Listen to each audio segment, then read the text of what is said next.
et celle-ci doit être glissée. Donc je ramène mon fil devant et je la glisse comme tout à l'heure, comme pour la tricoter à l'envers.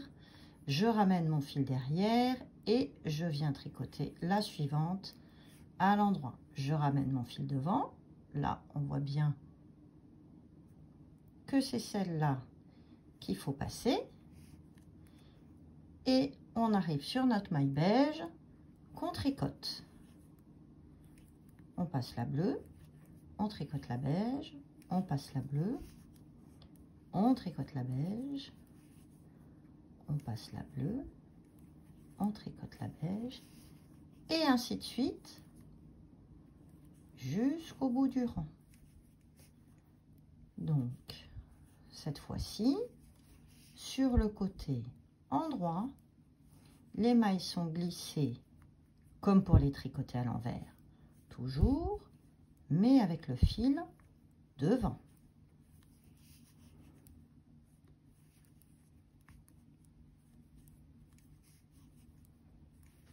Et on continue.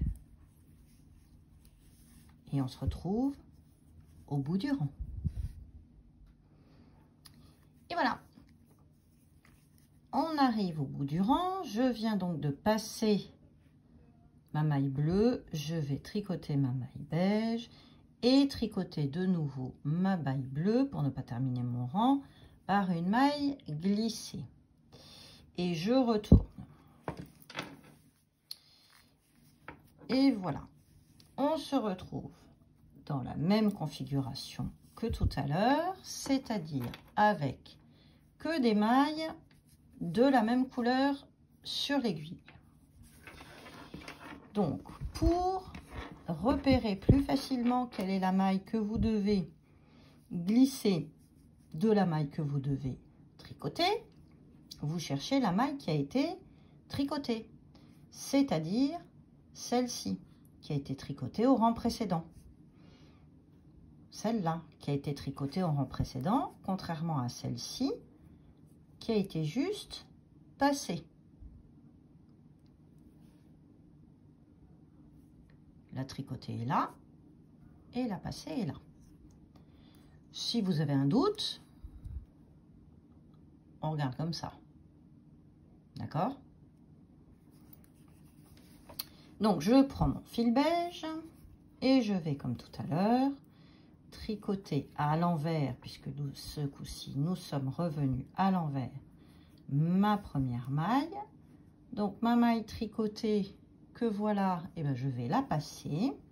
Donc, mon fil derrière et je la passe comme pour la tricoter à l'envers. Et je reviens devant et je tricote et je mets mon fil derrière. Je passe ma maille et voilà.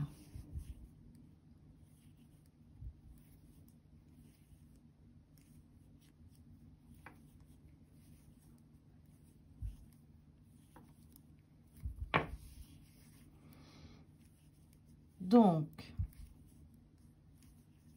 cette fois-ci, sur le côté envers, on glisse nos mailles avec le fil derrière.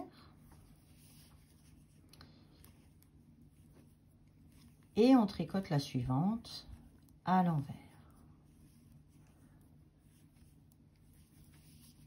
Je trouve que ce point est assez simple, facile à réaliser, qui donne un rendu très agréable.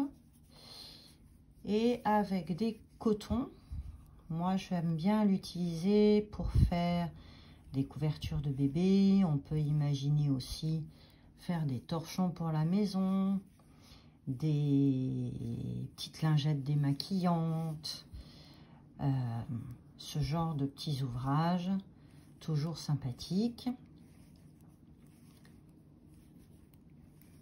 et pratiques. Voilà. J'espère que ce tuto vous aura plu.